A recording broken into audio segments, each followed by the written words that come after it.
stalno gledate tu neku zvijezdu sjevernjaču, ali paralelno ima neki govana po putu koje ne smijete stati, neki rupa u koje ne smijete upasti, jel?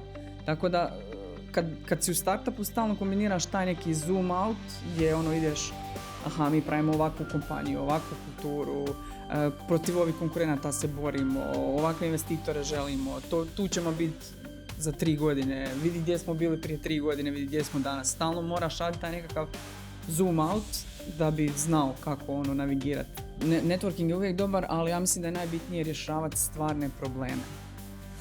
To je najbitnije, to je ključno. Mislim, možete obrisati dupe sa nekom MBA diplomom ako niste stvarno bili na terenu, vidjeli kako stvari funkcioniraju. Nama je najbitnije bilo biti u rovovima sa tim ljudima iz kontrolinga i shvatiti kako njihov život izgleda.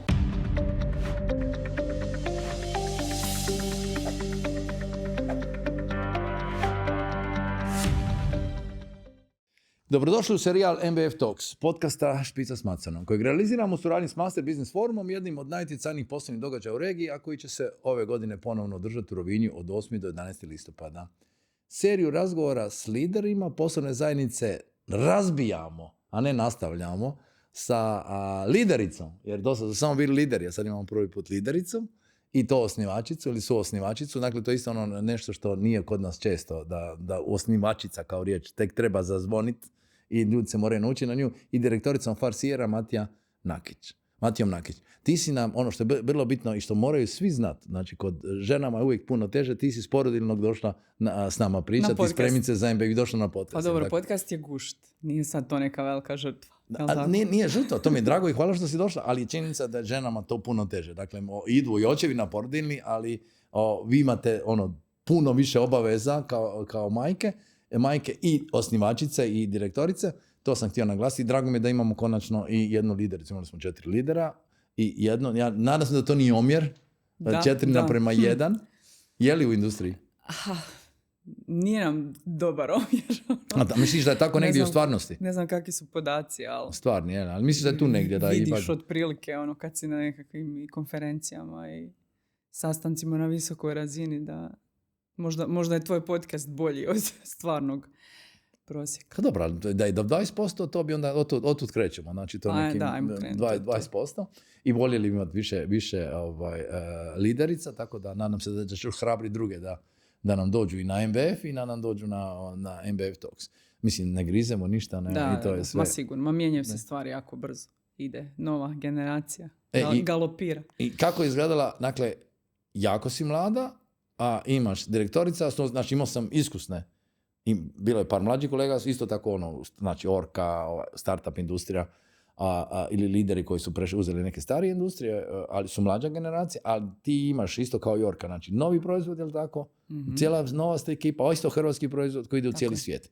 Sad možeš objasniti ljudima o čemu se radi. Znači Farsier bi bio što po prorok. Farsier je neko ko vidi daleko, neko ko vidi u budućnost, prorok je. I mislim, engleski naziv u stvari vi želite gledati u cijelom svijetu. U budućnost, znači ne samo u Hrvatskoj. U budućnost mnogih tvrtki u Hrvatskoj i u cijelom svijetu. Farsier je softver koji pomaže kompanijama donositi pametnije odluke, brže. To funkcionira na način da se mi spajamo na različite izvore podataka unutar kompanije. Ukrcavamo to sve u Farsier gdje je to sve lijepo onda sređeno, očišćeno, izmodelirano, da poslovni korisnici koji obnašaju različite funkcije od prodaje, kadrovske, uprave, marketinga, da onda mogu nad tim podacima raditi nekakve analize i planirati što će se dogoditi u budućnosti sa tim pokazateljima. Ali dobro, zar vam nije tu, ajmo reći, konkurent ERP? Koja je ta razlika? Znači, zar to ERP-ovi ne bi već trebali raditi? Znači, Enterprise, ti Resource Planner i ti softveri koji su to već prije radili, nisu radili, očito čim vi radite, ali oni upravljaju svim tim podacima, vi te podatke uzimaju. Znači, koja je razlika? Znači, koju vi tu vrijednost donosite na postojeći sustav? Nije da nisu probali, pokušavali su, ali to je jednostavno po prirodi stvari različita vrsta arhitekture, tehnološki gledano. ERP-ovi i sustavi te kategorije bilježe podatke i oni su napravljeni da jako precizno bilježe podatke i nekada bilježe jako velike količine podataka. Narudžbenica, purchase order, nemoj platiti ako nema izvještaja o poslu. Ali oni dosadan dio posla. Oni su spori po prirodi stvari, ali su jako pouzdani i precizni i drugačija arhitektura u odnosu na nekakve BI i planning sustave. Da, oni rješavaju, de facto, oni rješavaju poslovne procese. Oni riješe vjerojatno većinu poslovnih tako, procesa. Tako, oni sve tamo zavedu. Zabilježe, da, i ko što smije odobri, ko što kako, ali vi radite, da bi gledali dalje, onda vi iz tih podataka, što radite? Mi smo nekakva sabirnica gore nad tim ERP-om, ali i nad nekim drugim sustavima koja omogućuje da korisnici te podatke, da ti podaci ožive u stvari, jel? Da mogu vidjeti kakva je bila prodaja u zadnjih 3 mjeseca u nekoj kategoriji, da mogu isplanirati kakva će biti prodaja u svim kategorijama proizvoda, na svim tržištima kod svih kupaca. I tu naravno koriste AI, jer su mi to ti pitanja koje danas se sve češće koristi za umjetna inteligencija. Dakle, naravno. Da direktor, kad se vi spojite, kad daleko gledate i da onda pitate, ko Oracle, ko proročicu neku, dakle pravo, da vi pitate, ok, dosta su ova pitanja, ovaj način kako se ti postavila sva pitanja, to je ona razina koju stvari direktor želi znati u izvještaju. Točno tako to i funkcionira. Farsier AI služi i direktorima, ali i drugim funkcijama u firmi, da ljudi prirodnim jezikom mogu saznati što se u stvari događa s poslovanjem, da mogu neke stvari simulirati, da mogu napraviti nekakav scenarij. Što ako podignemo cijenu kategorije proizvoda, ne znam, keksi za 3% na nekom tržištu, jel? Ali na ovaj način, dakle, to pokušavam, zašto prirodnim jezikom, ali dobro, a mi sad govorimo jezikom za sve druge ljude, jer se puno priča o umjetnoj inteligenciji i ljudi još ne shvaćaju kud nas to vodi. A ovo je jedan od tih primjera. Dakle, ERP je prije imao sve evidentirano, što se naplatilo, kome je dao bonuse, ko je bio najbolji prodavač i ostalo.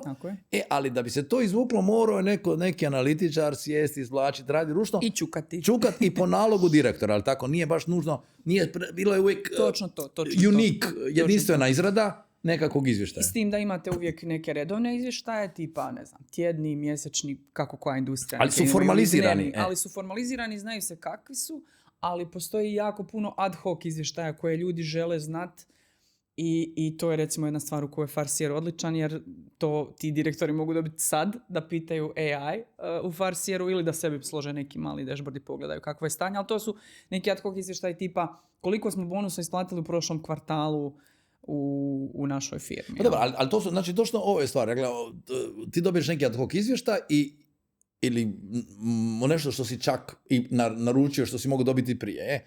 Ali nije do sad bila moguća odmah interacija, a što motiv ta neki scenarij, gdje bi direktor prodaje ili neko mogao reći, a što ako spustim, ako napravim akciju ovu, ako napravim ono. Uprava i generalni menadžment uvijek želi znati takve stvari, ali je jednostavno resursno preskupo da se ide u takve analize i simulacije, jer svaka takva simulacija traje nekoliko dana za controlling team najčešće. To je tim u financijama koji se bavi takvim stvarima. A to su ljudi koji i tako rade prekovremeno, da bi generirali sve te izvještaje, da bi generirali budžet, da bi oni neće ostati bez posla, oni će i dalje kontrolirati to. Ne, oni neće ostati bez posla. Ali ostaje ta priča da sa AI-om se omogućuje razmišljanje, mislim čisto da pojasnim možda ljudima, ja sam se ostao, evo kako radimo podcast, onda sad podatak koji sad ja trebao bi zahtijevao da neki pivot radim, ne znam, nešto izvučem što je većina ljudi ne zna napraviti pivot tablicu. Istina. I muči se ili nešto. A sad mi dolazimo što znači prirodni jezik. Ja kažem koliko mi gledatelja dolazi od najnovijih epizoda, a koliko od onih koje su bile prošle godine. I za toliko mi je trebalo, ovoliko mi je trebalo za rezultat. I pretpostavljam da je to slična priča tamo, jer ja prije nisam znao to pogledati statistika. Šta moram, koji filter moraš ubiti, koji staviti, a relativno jednostavna stvar. U velikim firmama tu je 1000 varijabli. To je 1000 varijabli i jako puno sustava u stvari koji sadrže različite otoke podataka koje onda u stvarnom životu u eri prije Farsiera spaja neki controlling u Excelima, Google Sheetovima, nekakvim trećim alatima. Jako puno kemije, jako puno žvakačih guma kojima to sve skupa se drži slijepljeno i onda u biti dođete u situaciju kad imate nekakvu disrupciju. Korona je samo jedan primjer, ali imali smo i stotine u zadnjih 5-6 godina. Onda ljudi u financijama rade dan, noći, štrikaju tamo nekakve Excele da bi napravili tu neku što ako, jer to ako se već događa možda na terenu. Ajmo reći vrlo jednostavno. Znači, ako cijena goriva ostane ovako ili ako Trump ne dogovori primjere s Iranom, koliko još mogu izdržati s ovom cijenom ili moram koliko, ili već tako, moram dići možete šta cijena. vidjeti cash flow, jel? Možete vidjeti ako cijena ostane takva, kako mi to utječe na cash flow, do kad imam novaca. Dobro, ali Matija, u čemu je fora, zašto smo mi, kako ste nadmudrili ostatak svijeta, gdje ste vi bili brži i pametniji? Znači, znamo za ovaj princip, jel tako? A gdje ste vi to napravili drugačije da ste doživjeli ovu sad ekspanziju i priznanje? Pa, mi smo u stvari krenuli od planiranja. Planiranje je naš nekako core segment, ali prirodom stvari, pošto smo morali ukrcati sve podatke svakako u Farseer da bi ljudi mogli planirati te ključne pokazatelje i kompletno financije firme, počeli smo davati naravno izvještaje ljudima i onda danas Farseer u stvari korisnici koriste i za planiranje i za izvještavanje i naravno za razgovor sa AI-em kao nekakva višnica gore na toj torti. A mi u stvari pobjeđujemo konkurente tehnologijom. Kategorija softvera za planiranje i izvještavanje je dosta stara. To je kategorija koja je stara skoro 40 godina.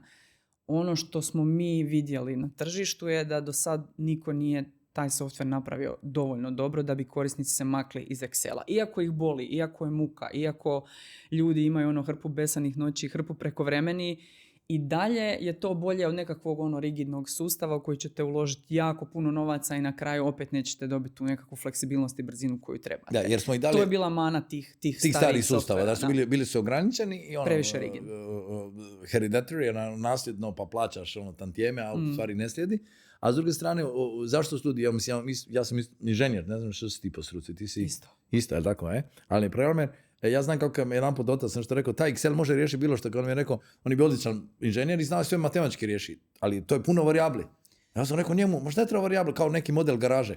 Ja stavim ti 8 redaka, idemo mijenjati brojke i staviš neku progresiju i gledaš, napraviš. I to je super, Excel je u stvari super, pa mi nismo protiv Excela, mi ga Ne, ti su ljudi znali što kontroliraju sa tim varijablama. Promijeni neku varijablu, dobi neki izazov. To je 8 varijabla. Ali ovo omogućuje puno veće igranje. Sad to pomnožite sa barem 10.000, jel? Dobro, to je hrpa podataka. Ko je bio nulti klijent? Ko je pristao prvi? Ko je vidio? Uvijek je taj nulti prvi ili prvi. Nulti klijent, službeno ako gledamo nekakav proof of concept, je bila Hrvatska lutrija, što je dosta nekarakteristično. I u biti mi smo jako zadovoljni kako je poslovna zajednica u Hrvatskoj reagirala na nas kao startup. Ono što je bilo specifično, mi smo odmah krenuli raditi s velikim korisnicima, jer startup inače, vjerojatno znaš sam, krenu sa drugim startupima unutar nekakvog inkubatora i slično. Čak i u tim SaaS rješenjima je tako, vrlo često. Ali mi smo odmah nekako uletili u taj hardcore enterprise segment i to me vodi opet sad da napravimo nekakav krug na to gdje je ta naša prednost. Naša prednost je u stvari u tehnologiji, odnosno u bazi koju smo mi razvili ovdje od nule. Prvo u Kranjčevićevoj, pa u Bosanskoj, pa sad u Selskoj. Bazi podataka. Bazi podataka. Baza podataka koja je ispod Farseera, ispod Haube, zove se Rama. I u čast Rami, jel? CTO je iz Rame i još jedan su osnivač iz Rame. Pa onda je glavni sastojak iz Ramena. Dobro, okej. Rama je tu.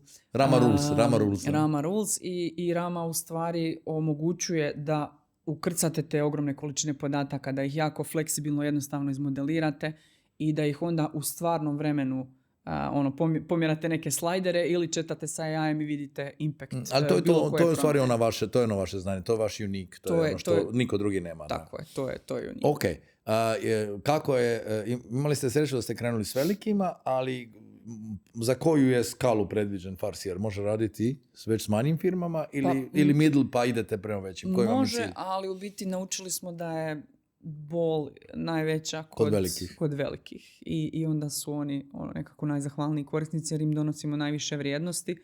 Mi smo dobri za njih, oni su dobri za nas. To je neki standardni enterprise segment. Recimo 100 milijuna eura prihoda i više. Odlično. I veliki broj zaposlenih i svega, puno varijabli. Da. Puno ljudi, puno Excela. Tako da to simplificiramo kad pričamo o tome što je idealni klijent. Istina. Ok, dakle, nadogradnja na onaj postojeći sustav da u ovom vremenu koje je nikad brže, ipak nikad brže možeš i analizirati što ti se događa i dobijati neke poslovne podatke. Tako. Je li ti misliš da ta kultura, vjerujem da najbolji to uvijek imaju, ali mislim da li je ta kultura uopće dovoljno bila razvijena do sad? Da ti znaš nekako realno vremenu podatke ili su ljudi vjerovali da postoji neki model pa bi na svaka 3 mjeseca gledali? išli prema tome da znaju u realnom vremenu poslovanje. Jer ja kod malih znam da masa njih samo čeka ono kraj godine i gleda imam li plus ili minus ili... A već kupili Audi. Ili ono, pa najbolje kad troše par u 12 mjesecu što ih ništa neće spasiti. Jer je prihod, imaju dobit svejedno. Pa mislim da veliki enterprise korisnici su već odavno u svijetu u kojem moraš na tjednoj razini znati što se događa s biznisom, barem za nekakve ključne pokazatelje, ključne izvještaje. Problem je bio što su to do sada radili ručno. I to su zbilja stotine sati. Mislim, ja nisam financijaš, ali spletom okolnosti kad vodite neke velike timove... A što si završila? Da rešimo, to ćemo malo pri kraju više detalje. Što si računarstvo. Računarstvo, ETF ili što? Ne, u Mostaru. Studij računarstva u Mostaru. Ali kad vodite velike timove, onda morate znati nekakve osnovne pokazatelje. Gdje ste uspješni ili niste uspješni. I onda sam ja uvijek oformljavala nekakav parakontrolling. Vučeš podatke od tamo, od tu. Dobro, ali ajmo sad, znači, morat ćemo ipak, ovo je priča o startupu, pa ajmo krenuti u početak. Očito, znači, nema uspjeha preko noći, negdje si radila, gdje si to radila. Gdje si radila bez farsijera. Da, tako je. U biti, drugi jedan od 4 nas je suosnivača, ali jedan od suosnivača, Zrinko Dolić i ja smo radili prvo u Telekom kompaniji. Dobro, druga 2 da ispomenemo, da ne bi bilo nisi spomenula. Luka Mijatović i Matej Trbara. Znači što smo, 3 muška i jedna ženska? 3 mušketira i jedna dama. Jedna dama, ok. Pa evo tu isto omjer potvrđujemo, ali velika stvar, znači imamo osnivačicu, to mi je jako drago, Matija da si došla. Super. Znači, vidjeli ste veliki sustav gdje je trebalo, radili ste para-reporting, Excel nisu bili dovoljni. Radili smo svašta. Imali smo situacije gdje bi se radio taj budžet na razini svih timova, pa se onda to uglazbljuje u kontrolingu.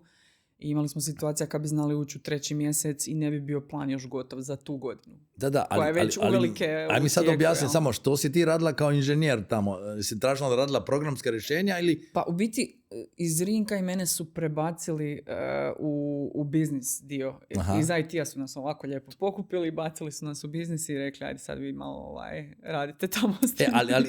Ali nije slučajno što pitam jer nam se pokazalo da znači vi ste često sam ih pitao da ste završili MBA, ove moje prethodne sugovornike i uvijek se pokazivalo da je, ako je bio neko inženjer, moraju dobiti ta poslovno znanja, a vi ste ih dobili kroz praksu. Ali sam i završila i završili MBA. To je ono, jer mislim da je to ljudi misle kažu da se uspjeh dogodi, ne, moraš ta znanja neka ključna dobiti da bi... za predavati znanja velikoj firmi moraš znati što oni znaju. Moraš znati kako velika firma funkcionira, odnosno ne funkcionira. Mi smo to vidjeli stvarno od tih prvih dana i dovoljno dugo smo tamo bili da smo naučili sve procese, sve sustave i sve boljke i to što smo mi vidjeli tada se samo replicira, bilo gdje u svijetu.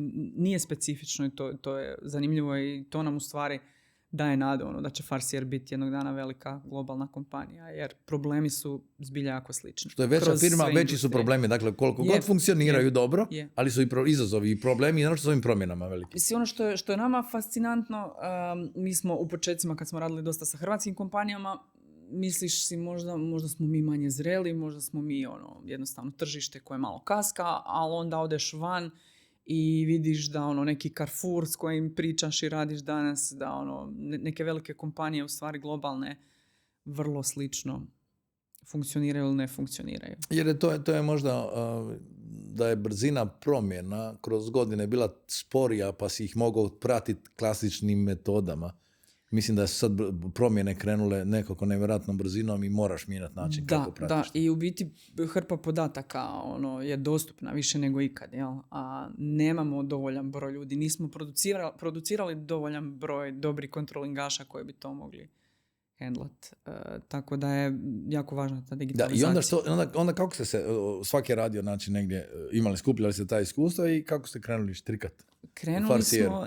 Krenuli smo u stvari, Zrinko je krenuo rješavati taj naš problem još iz faze HT Aeroneta i onda su se pridružili Matej i Luka koji su imali svoju agenciju za razvoj softvera i onda u biti i ja i krenuli smo razgovarati sa prvim klijentima. Traži nekakav produkt market fit jer imate neke svoje ideje o svijetu, ali kad krenete na teren... Stvaran život, neko mora i kupiti tu ideju. Tako je, neko treba biti voljan dati novac za tu vašu ideju i u biti naišli smo stvarno na dobar odziv korisnika jer sve veće firme su imale ili imaju još uvijek problem s tim i onda smo u biti nastavili razvijati softver i podizati kompaniju. Da, ali kad je to bilo? Možemo staviti neki vremenski slijed. Naravno. 2020. je osnovana znači, kompanija. U koroni, baš kad je bilo najbolje vrijeme za osnovati firmu. U najbolje vrijeme. Bilo je zeznuto jer je bilo jako teško dobiti bilo koga na sastanak.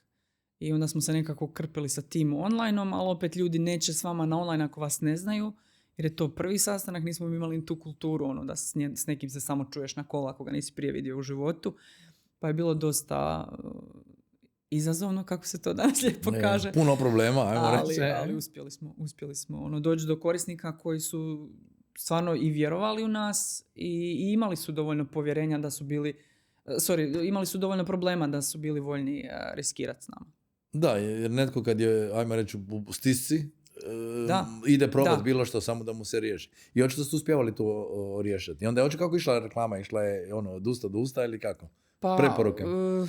U početku da. U početku su nekako najviše klijenti nas preporučivali drugima ili bi mi došli direkt do nekoga. Znamo da, ne znam, telekom industrija nam je prirodno zanimljiva, neke velike FMCG kompanije su nam prirodno zanimljive, pa smo dolazili tako nekakvim konekcijama, poznanstvima, mailom, cold email, javiš se ljudima i ako ubodeš gdje boli, da, onda se čak i jave i a već ste znali što treba pitati. Naravno, znali smo već što treba pitati jer smo već i napravili nekoliko ti prvi proof of koncepta i onda smo stvarno vidjeli da ti problemi jesu vrlo slični. Dakle, kod startupa je najbitnije da dokažete u stvari da taj koncept koji ste zamislili radi i da ga neko plati na početku i da onda možete ići dalje. Nek ti neko da $1.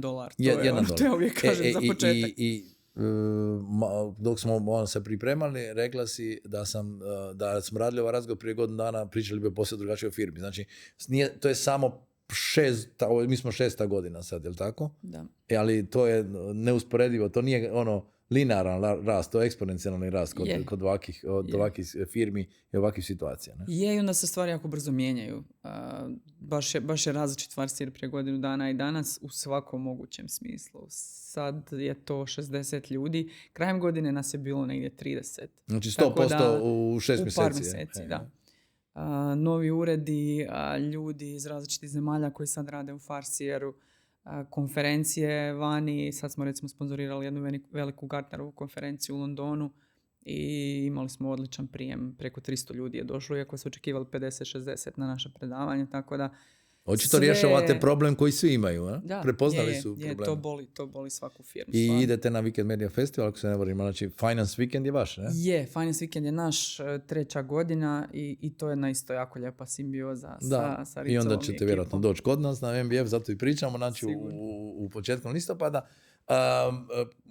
Koje su bile ključne faze? Dakle, kod startupa mora biti da znači imate taj proof of concept, prve klijente, ali onda tražite investitore, jer se ovo nije dogodilo bez investitora, ali ajmo samo možda se vratiti samo na podatak da ste otišli sa 30 na 60.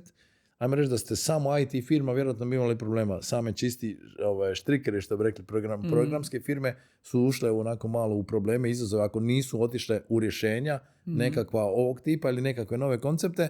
Dakle, vi tražite nove ljude, vi zapošljavate dok dio ljudi se bori. Ali to je, koja bi bila razlika? To je, kako ti zoveš ovu svoju industriju sad? To nije IT čisti. To je SaaS. To je SaaS. To je software as a solution. Ali to je široka kategorija. Da, to je široka kategorija, ali to su rješenja koja pokrivaju neke poslovne procese. Da, ali u stvari ti si ta koja pruža. Dakle, nisi ti više da... Ti si pružaš taj servis, ne? Imaš proizvod, za razliku od nekakvog agencijskog posla koji je štrikanje, dobro si rekao. Neko ti naruči, ne znam, software za kase, ti radiš software za kase, sutra ti neko naruči software za upravljanje ribogojilištem, ti ideš... I to je stalo, to je došlo do nekog vrhunca i to je stalo. To je doseglo neki plato. Još ima prije godinu, dvije, ili tako? To je već krenulo. Pa ima već 2 godine da je to...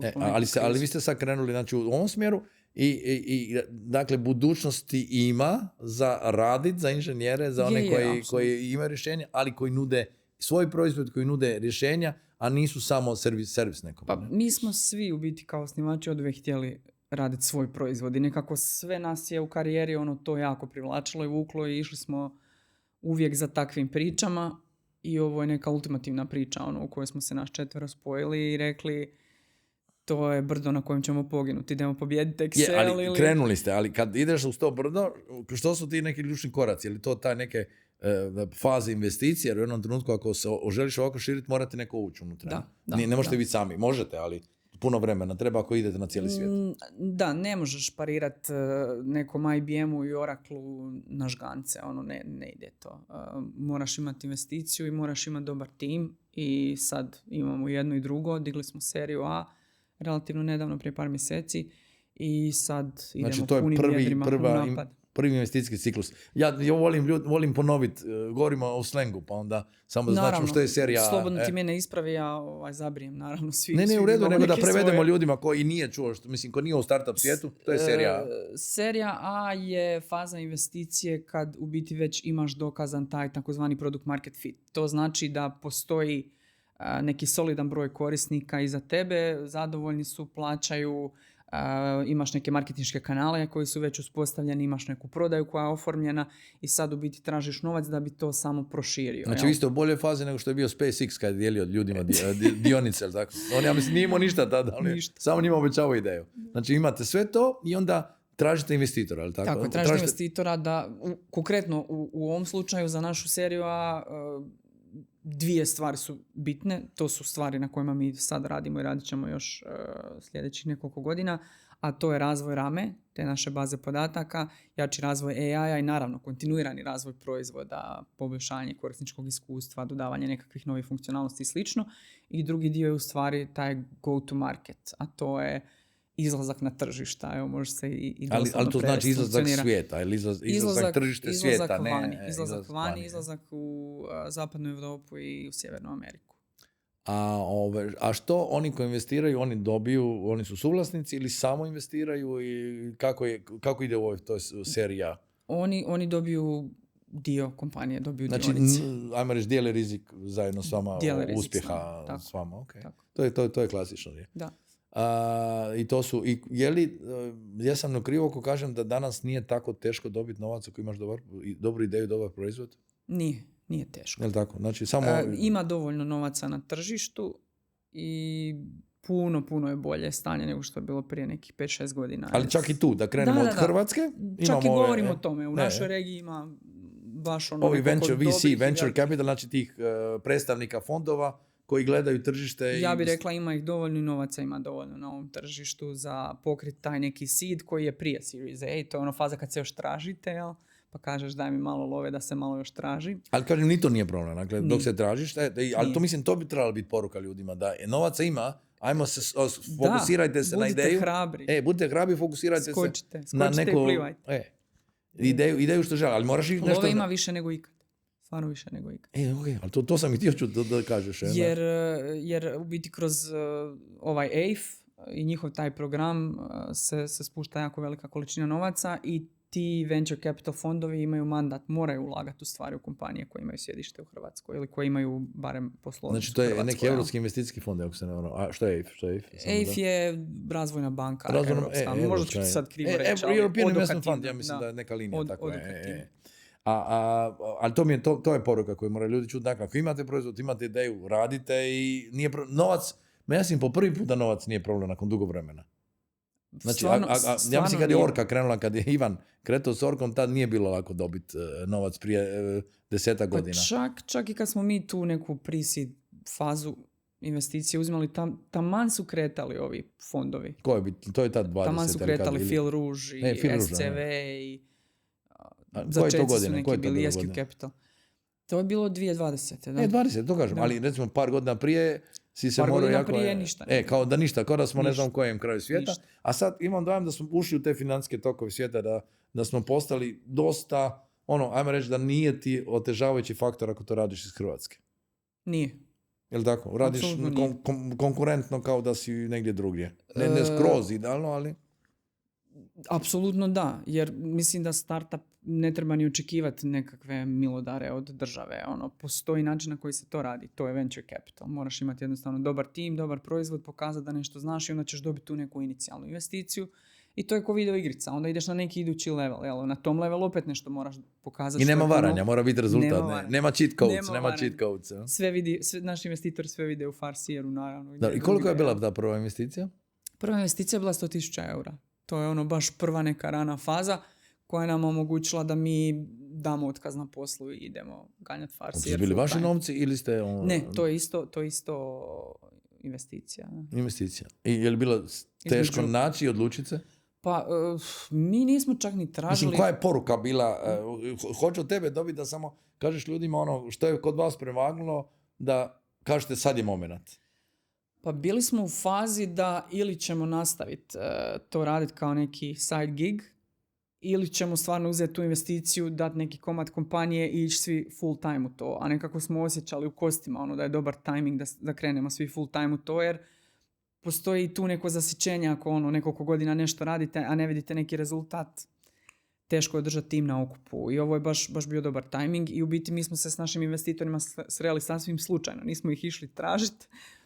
Našli smo se nekim ali to je ta kombinacija, ali to sad, jer imali smo, Orka je ispričala svoju priču, Docking je priča za sebe, Đuro Đaković je stara firma, iskusna, Končar je, sve, cijeli svijet, cijeli sustav, Atlantike, isto tu dugo godina na tržištu ima svoju priču, ali ovo mi je ona priča, ali o uspjehu uvijek, i danas sam komentirao, je li taj faktor sreće presudan.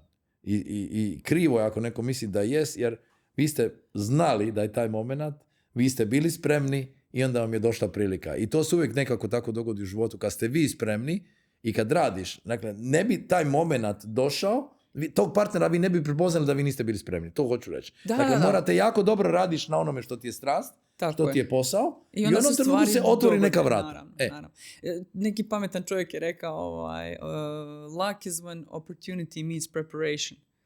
I to tako nekako ja gledam. Tako se i dogodilo. Bili smo taman negdje spremni, ali nismo možda ni mi znali da smo spremni dok oni nisu rekli bili vi neku lovu pa da to malo ozbiljnije razvijate. Mi smo rekli, Znači tamo, kako smo rekli, sreća je gdje je prilika sretne one pripremljene. Gdje je sretne pripremljene. Gdje je prilika sretne se nađe sa pripremljenima. Moramo i provoditi isto. Imamo i gledaj biznis publika, ali uvijek imamo i ovaj dio publike koja voli pogledat što je nova i onda im moramo ovako uvijek prevedemo ovaj naš slang. Jer nije isključivo poslovna publika. Još im objašnjavamo za QR kodove.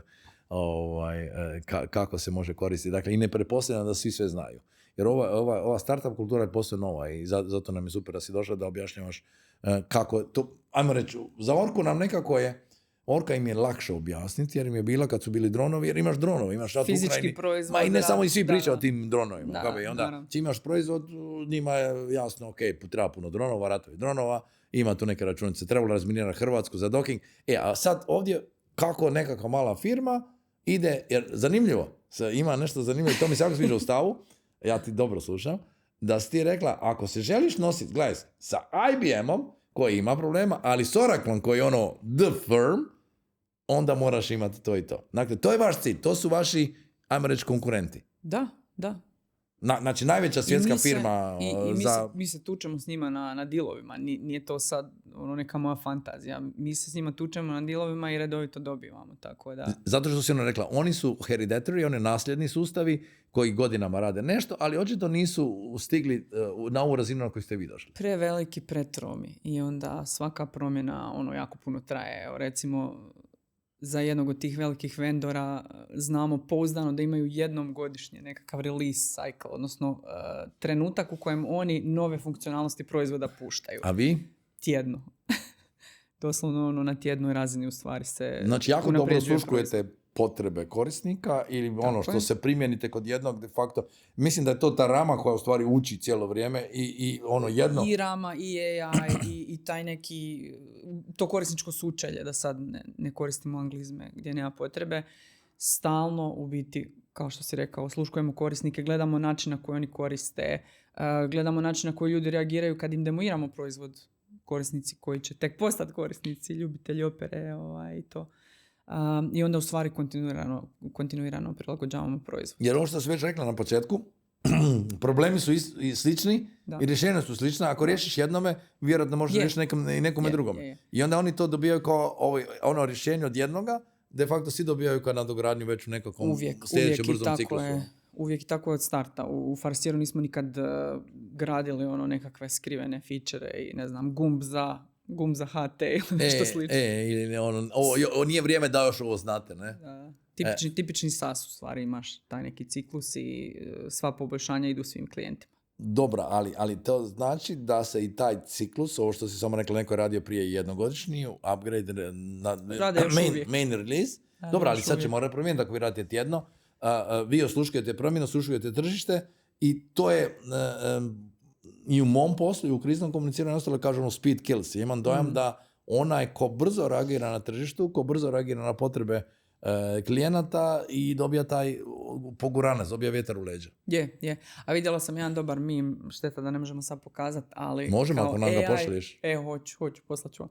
AI na legacy proizvodima, na tim starijim platformama i onda imaš sapun, onaj starinski pravi sapun i onu pumpicu za tekući sapun koja izlazi iz njega. To otprilike tako izgleda.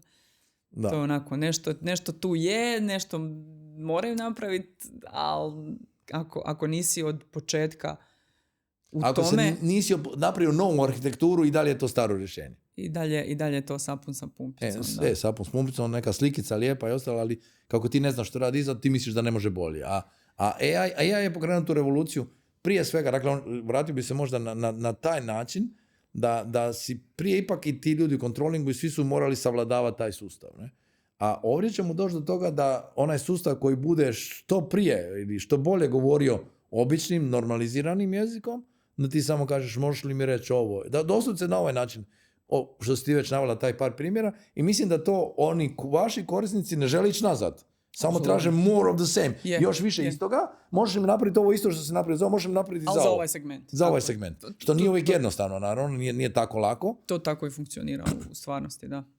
Dosta upsella u stvari imamo na klijentima. Jer kažu, mi bi sad još i ovo, i još i ovo, i još i ovo. Jer u stvari otkriju taj novi svijet, da se može. Da.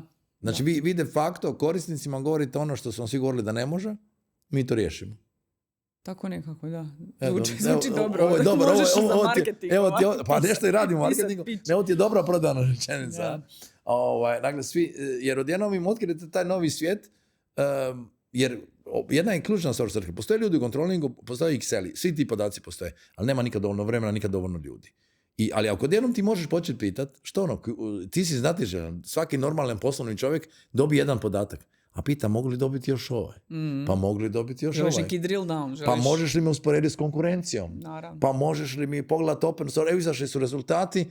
Kako smo mi performali u odnosu na top ovih 10 drugih firmi koje su radile prošle godine? Ko to ne bi želio da vidi direktora ko ne zgleda? I sve ide u tom smjeru, s tim da mislim da prednost Farsira u odnosu na varijantu bacimo 5 različitih Excela u Claude ili u ChatGPT. Prednost je u stvari što imaš podatke koji su sređeni, očišćeni, provjereni, imaš jedan riječnik podataka koji govori istinu cijeloj kompaniji. I ne idu baš podaci van, je li tako? I ne idu podaci van. Kad ti baciš podatke van, ne idu podaci van. Neki Claude nauči sve što ne bi trebao naučiti iz tvojih uređenih Excela. Je. Ok, i gdje sad vidite nekakve sljedeće korake? Sljedeći korak... Mislim, s obzirom da ide jako brzo, de facto, to ja moram pitati gdje si za 6 mjeseci, ne? Da. Sljedeći koraci, neki normalni ciklus sad razvojni, ako gledamo iz perspektive investicija, je serija B. Serija B je nekih, recimo, 20 do 50 milijuna eura investicije. A koliko sad vrijedite po ovome što je uloženo? Znači, čim neko uloži, automatski to je neka vrijednost firme? Da, naravno. Definira se evaluacija i onda... Koliko je to sad bilo na početku? Dogovaraš se sa investitorima. Pa to se mijenjalo kroz vrijeme. Hoću reći ta sljedeća investicija od 50, je li firma vrijedi sad 50 milijuna eura ili više ili manje? Ne zanima mu detalje. Vrijedi nešto manje od 50 milijuna eura, ali kad budete imali investiciju od 50, onda morate vrijediti. Računaš uvijek da ti 10 do 20% uzima svaki investitor u toj fazi, odnosno ukupno baza investitora u pojedinoj fazi investicije. Tako da možeš onda dobiti... Znači, u stvari, negdje ćete vrijediti s tom fazom B, ćete već doći na 100 milijuna eura vrijednosti. Pa to je cilj. Idemo prema tome, to je sljedećih, recimo, 2 do 3 godine. To je nekakav ciklus. u kojem mi moramo razviti tehnologiju stvarno ono, na način da pokažemo tu dominaciju nad ovim rješenjima koja već postoje i tu već vidimo, ono, imamo dovoljno inputa da znamo da smo na pravom putu.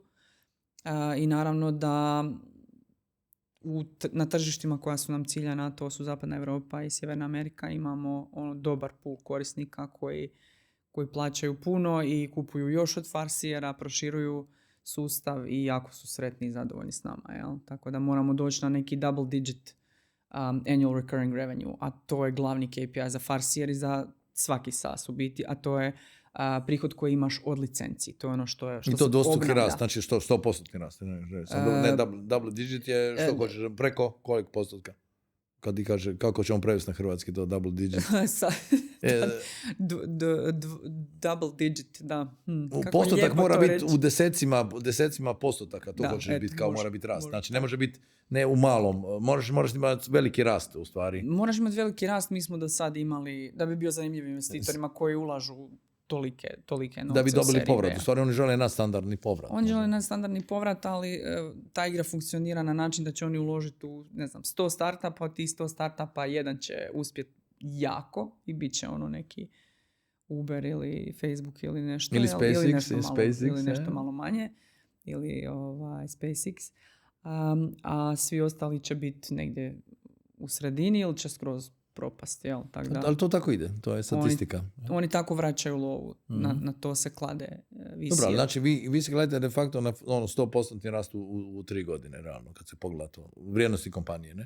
To smo već imali smo taj tipični hockey stick u prihodima i naravno i u vrijednosti, to se ono otprilike prati negdje, jer su multiple uvijek slične, a to očekujemo i u nekom periodu koji dolazi. Dobro, trebamo doći na 8 do 10 milijuna tog annual recurring revenue. Dobro, jesi li kandidati za seriju B? Koliko si rekla? 8 do 10 milijuna eura. Eura, ok.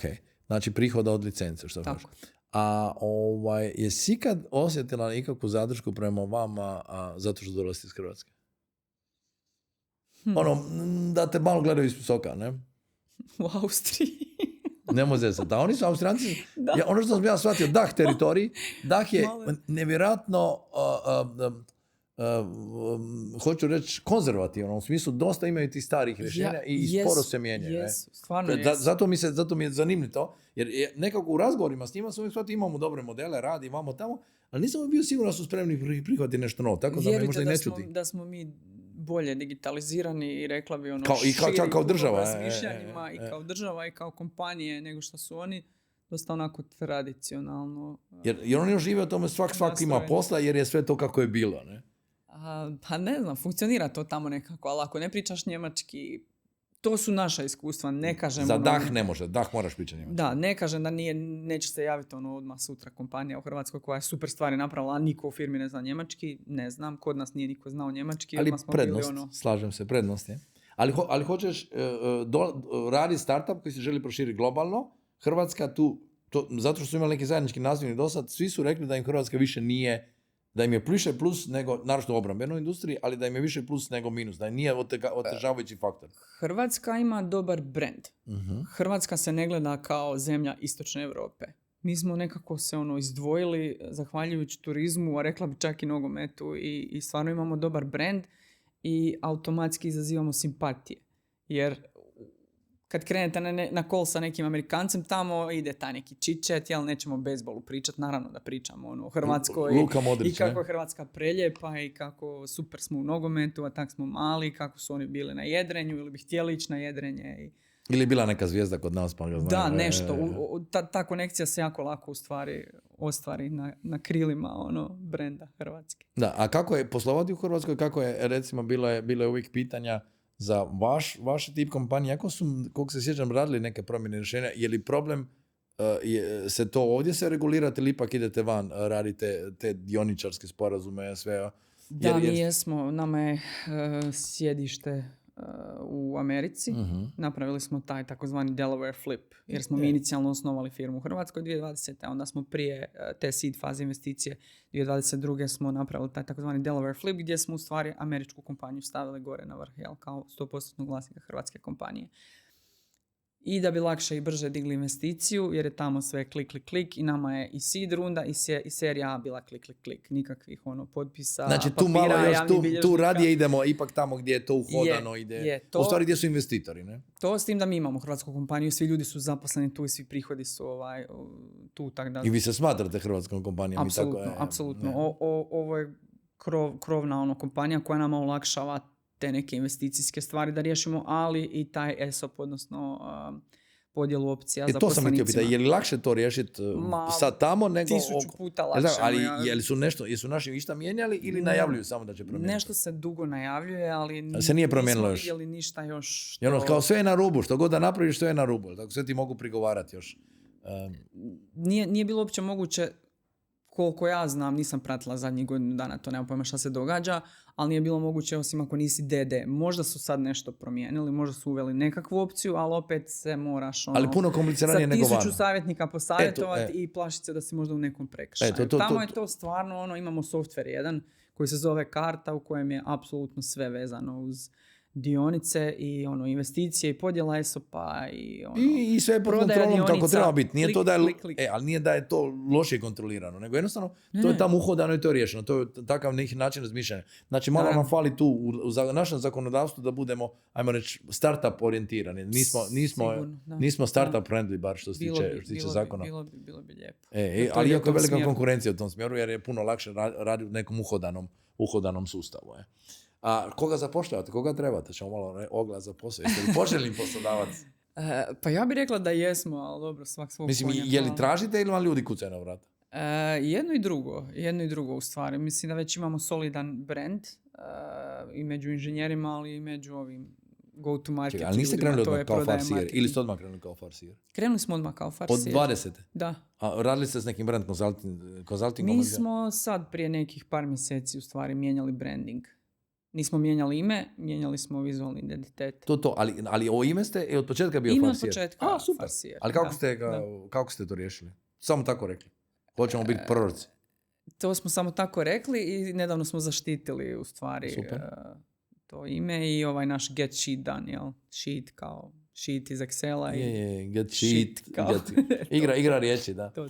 Ok, a to će ljudi razumjeti, nećemo im prevoditi. To nećemo ali zanimljivo je, dakle, kako niste imali, da ste dobro složili ime brenda od prvog dana, što ja nisam, ali ja sam odmah rekao da neće biti Manjgora brend, ali da niste imali potrebu ni nakon 6 godina, znači vizija ta neka vaša je bila takva, odmah, jasna je bila. Očito. I odmah ste po tome što ste dali engleski naziv, htjeli ste odmah ići u svijet. Ma naravno, to je bilo jasno od prve linije koda. Okay. Moramo... Pa ne govorim čisto kao savjete, ne, ljudima koji rade. Jasno. Ali recimo, jeste li razmišljali da vam treba nekakav savjetnik oko tog imena ili što bi sad rekli, ili trebalo se savjetovati ili misliš možeš, probajte vi sa svojom verzijom, pa onda eventualno kasnije nekog tražite. Drugo je vizualni identitet. Ovo govorim baš samo ime. Ovo je ime, jer od prvog dana govorite što želite. Jer ime je jako bitno kad nastupiš. Da. Jer, nomen est nomen. I da bude jasno. Ne, nomen est omen. Nomen est omen. Ali je farsijer odmah, ko govori engleski, odmah mu je jasno neko ko vidi u budućnost, ne? I ko vidi daleko. I meni je to super da ste vi ko inženjeri došli do tog imena. Je, indikativno je. I dobro ime. Evo, rekli su nam ti konzultanti da ne bi ništa, ne bi ništa dodali. Mijenjali. Pa gledam, čisto iskustvo za neke ljude, ako imate, ako mislite da ime, ali da radi, ali ovdje je ljudi vole se nekad zaigrati oko tih imena da im budu seksi i ostalo, ali to ime nešto ljudima mora znači. Ovdje je jasno što vi nudite. Kažeš, mi smo farsijeri. Da dođe samo kaže, mi smo farsijeri. To je... Kao proroci i proročice. To uvijek najbolje, da. Ako možeš to dobiti, naravno. Nisam brand tako, ima drugi bolji brand eksperta, ali to je, kako već pričamo o startup nekakvoj kulturi, da vidimo. Isto, mislim da je Orka imala onu super priču, išli su na Shark, na onoga Sharka, pa su rekli Orka. Dakle, uvijek mora biti neka dobro promišljena priča i pokaže dobro. Pa dobro, i farsijer je sinonim riječi Oracle, jel? Koji je naš veliki konkurent, pa onda imate i taj aspekt. To mi se cijelo vrijeme, Oracle je tako isto prorok, to hoće reći. On je došao do toga, tako. Ok. I Buffetta zove, tako Oracle. Tako da mi je pa vi ste fakat naciljali visoko. Je li on je jedan od najbogatijih ljudi na svijetu? Da, bio je najbogatiji. I najbogatiji, sad ga je Mazga je sad prešišao. Sad ga je prešišao Maska, ali u jednom trenutku znam da su rekli da Larry Ellison je među najbogatijim ljudima na svijetu. Znači, vlasnik Oracle. Dakle, čovjek je jako dobro radio posao i radi ga, očito danas, a vi idete kao mala riba na njih, ne? Mala pirana. To. Ili gliser i tanker, ili da, možeš sad. Njima se teže zaokrenute. Ok, je li ima, znači nismo samo rekli, prekinuo sam te, rekao sam idemo prvo na oko brenda, nego pitao sam te, ili vam ljudi dolaze ili tražite i to koji profil? Oboje tražimo i preko ovih vanjskih rekrutera koji nam pomažu oko toga. I tražite iz cijelog svijeta? I mi sami. I sad uglavnom gađamo Europu, čisto radi vremenske razlike. To, ali ne Hrvatska, nego sa sve. Da, uglavnom Europu ciljamo i ono nekakve jače startup hubove, jer je jako dobar hack ako imaš nekoga koji je prošao slične faze firme u SaaS industriji i to je ono jako dobro, dođe s nekim znanjima i onda znači, cijela kompanija postaje bolja. Kupujete iskustvo da bi brže rasli, jer želite tako brzo rasti. Znači, ne želite raditi one početničke greške koje je neko radio možda u nekoj fazi. Točno to. I u biti sad smo uzeli jednog produkt menadžera koji je 2 godine radio za konkurenciju i onda on ima znanje tog kompletnog tržišta. Te cijele kategorije softvera, tržišta, što korisnici žele, što očekuju. Njih naravno zna u dušu. Ali ovo što me zanimalo, ali nisi mi rekla do kraja, ti si rekla software as a service, to je SaaS, ali to je široka kategorija, svi rade proizvod. A kako bi se zvala onda vaša kategorija? Ovo je prije ERP-ovi, su Oracle radi ERP-ove, da, tako? Naša kategorija ili SAP, znači SAP je u Europi najveći konkurent ili najveća evropska firma je SAP u toj kategoriji. Mislim SAP radi i planning, SAP radi svašta. Ali SAP kad se spominje kao... SAP misliš na ERP, gdje smo konkurent u svijetu, gdje je Evropa konkurent na svijetu, to je jedno sa SAP-om. To je ono maltene sinonim za ERP ako gledaš enterprise segment. Šta smo rekli? Gdje smo bili? Ne, bili smo kako se ta kategorija zove. Znači, mi govorimo o ERP-ovima. FP&A.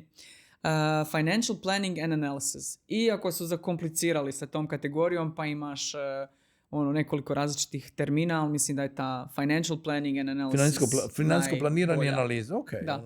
Ok, ali znači to je ta najšira. Opet to isto govori, radiš u najširoj kategoriji jer ideš onoga ideš na konkurente koji zahvaćaju cijeli svijet. Znači vi ne želite biti nužno nišni specijalisti. Pa nego... mi nismo vertikalno specijalizirani baš zato što su problemi jako slični u svim industrijama. Tako da smo mi horizontalni proizvod koji pokriva te probleme, modeliranje, planiranje, simuliranje, izvještavanje kroz različite industrije. Ok, i što bi sad ti rekla kad idemo prema kraju, pa moram reći da će MBF Talks, ovo specijalno izdanje podcasta Špice s Macanom, možete pročitati u poslovnom dnevniku Večernjem listu, koji su medijski partneri foruma, a dodatne emisije o Farsijeru i gošći doznajte tako da skenirate ovaj QR kod koji vidite na ekranu, tako da otvorite kameru pametnog telefona, usmjerite prema QR kodu i kliknite na poveznicu koja će se pojaviti. Ako nas želite slušati, potražite na Spotify i Apple podcast kanalima. Ovo zašto ponavljam? Ovo je primjer da te nove tehnologije, znači QR je prvo krenuo, ali nije bilo opće pristupnog alata s čitanjem. Sad svaka kamera automatski čita QR kod. Ali ljudima to nije niko rekao. Dok slučajno to ne naprave i u onom trenutku i onda je potrebno širi znanje. Znači, ajmo reći, brzina promjena je takva da ti i neke osnovne stvari ne stigneš svima propagirati do svih. Ok, vi ste u specifičnoj industriji, to je baš taj dio, ajmo reći, controllinga, gdje su ljudi jako prate trendove, ali mislim da oni su jako sretni kad im ponudite rješenje, da ne moraju se baratati s ne znam kakvim tablicama. Ja vjerujem da ima ljudi koji imaju Excele, kojeg imaju ne znam koliko godina. Nemoj mi ga dirati slučajno. Apsolutno. Mislim, onda je šok kad takva osoba ode iz firme. Jel? Doživljavali smo da... Mislim, osoba mora otići u mirovinu. Da, doživljavali smo da odemo kod klijenta i stvarno vidimo super Excele koji su vrhunski napravljeni, isprogramirani, povezani, sve živo, sve živo. I kao, ma ne, pa to Vlado to radi, to nama nije nikakav problem. I onda sam tipa par dana, Vlado ide na bolovanje. Ništa zove Farsijer. To je baš jedna konkretna situacija, ali bila je hrpa, jer onda ste u stvari, ovisite o toj jednoj osobi i to je dosta zeznuto. I dostupnosti te osobe. Mislim, svi smo, ljudi smo, da. Sustav je uvijek dostupan, realno. Ne ovisi o ljudima. Servis je tu. A čovjek mora otići na godišnji odmor i mora i mora otići u mirovinu. Point of failure. I mora otići u mirovinu, a i može i pogriješiti, naravno. Jel imaš što za kraj, sad smo tih zadnjih 5 minuta, još nešto doda koji bi bilo par nekih savjeta ili to iskustvo sa tvojim osnivačima, ste svi inženjeri? Jesmo. Je li tako? Da. I je li, ko je završio još MBA, jer si samo ti ili su drugi isto išli? Samo ja. Okay. Ali znači mora se proširiti znanje izvan tog nekog osnovnog znanja i vi ste imali sreću da ste ušli u poslovno savjetovanje unutar klijenta samo, unutar firme u kojoj ste radili? Da, apsolutno. Pa svi u stvari inženjeri, i naš CTO, a i on pogotovo, ali i dosta ostatka ekipe jako dobro razumijete financijske i poslovne koncepte, jer nije dovoljno znati samo kodirati. Moraš razumjeti problem koji klijent ima. Ni ga ne možeš riješiti ako ga ne razumiješ. Okay. Ali to su sad taj novi set of skills i relativno, ajmo reći, rano u životnoj fazi ste ih morali savladati da bi mogli ponuditi rješenje. Da. Evo imali smo taj luksuz, da smo mogli raditi u velikoj kompaniji gdje smo mogli baš izbliza vidjeti sve te sustave, podatke i što je dobro i što nedostaje. Što je dobro i što nije dobro, da. Tako da hoću reći da kad čisto neko pogleda emisiju ili pročita u poslovnom ili večernjem, da vidimo znači, u koje stvari trebamo investirati. Dakle, nekad ti treba vremena da nešto razviješ, ali recimo to ti nije ti prepreka možda isto vremena da se obrazuješ i širiš neko znanje, dok se ne dogodi ova faza. Ili da radiš u nekoj velikoj kompaniji, nije uopće nužno loše, jer imaš to je viziju. Postalo neseksi, nekako imate tog Zuckerberga i ekipu i onda kao idem ja s faksa, idem raditi firmu. Što za društvenu mrežu ima smisla, ko bi bolje to smislio nego neko ko je imao viška vremena. Ko je na faksu i svi tamo nešto briju, hoće se družiti, ima smisla. Ali ako ćeš ići u SaaS, zgodno je. Nije nužni uvjet, ali je zgodno imati nekog ipak poslovnog iskustva. Ali moraš doći na razinu igrača protiv kojih igraš. Apsolutno. I to mi je super primjer, ali zato kažem, vi ste iz male Hrvatske, da ne kažemo iz Rame, u Bosni i Hercegovini, pa u Mostara već kako ste došli. Čitluka. Da se ne bi neko zamjerio. Da jednostavno, odmah je cilj bio svijet i odmah je bio cilj Oracle. Ne? I to mi je super ambicija, ali nije se jednostavno, bili su ti koraci koje ste vi odradili, koji su vam to omogućili. I to bi možda bila poruka ljudima, ako nemaš neke tek svoje korake, radi na njima dok čekaš. Ili dok ideja ne sazri do kraja. Ali... A stalno gledate tu neku zvijezdu sjevernjaču, ali paralelno ima neki govana po putu koje ne smijete stati, neki rupa u koje ne smijete upasti, jel? Tako da, kad si u startupu stalno kombiniraš taj neki zoom out, gdje ideš, mi pravimo ovakvu kompaniju, ovakvu kulturu, protiv ovih konkurenata se borimo, ovakve investitore želimo, tu ćemo biti za 3 godine, vidi gdje smo bili prije 3 godine, vidi gdje smo danas. Stalno moraš raditi taj nekakav zoom out da bi znao kako navigirati. Ali i radi na tim znanjima, to mi se pokazalo da kogod je investirao u edukaciju, ili zato kažu kao elita i u Americi ostalo, očito nije slučajno ako investiraš u edukaciju, dođeš u te krugove, završiš nekakav super ili Ivy League ili nešto u poslovanju, ti sutradan već radiš s tim ljudima, imaš ta znanja, krećeš se u tim krugovima i sve je lakše. To je dobro. Networking je uvijek dobar, ali ja mislim da je najbitnije rješavati stvarne probleme. To je najbitnije, to je ključno. Mislim, možete obrisati dupe sa nekom MBA diplomom ako niste stvarno bili na terenu, vidjeli kako stvari funkcioniraju.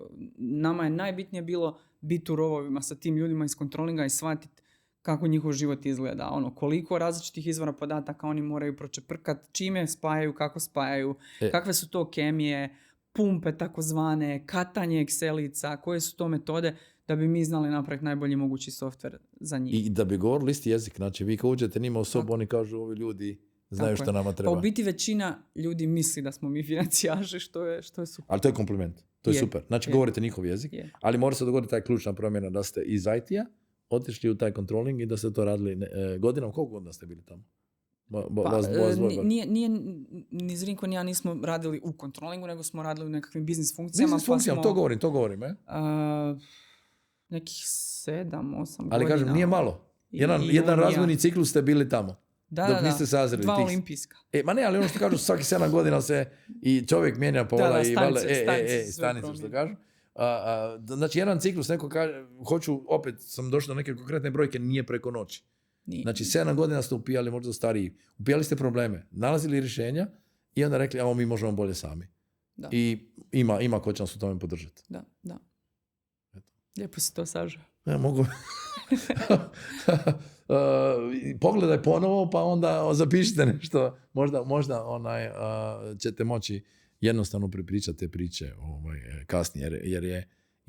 Ali smo morali ići u ove detalje da kažemo da iza svake uspješne priče stoji puno rada i ovo što si rekla o sreći, apsolutno se slažem. Želim vam puno uspjeha. Mi smo na kraju još jednoga u nizu MBF Talksa. Vidimo se onda u listopadu u Rovinju. Pozivam vas da se pretplatite na naš YouTube kanal, Spotify ili Apple Podcast. Tako nas tamo možete slušati, ovdje nas gledate. A više informacija o MBF-u i saznajte i na našim ostalim mrežama. Imate cijelo vrijeme ovaj QR kod koji možete skenirati. Uskoro ćemo imati detalje o programu, o panelima, ko će sve govoriti. Ne propustite biti na jednom od najutjecajnijih poslovnih događaja u regiji, u Rovinju od 8. do 11. listopada. Do gledanja.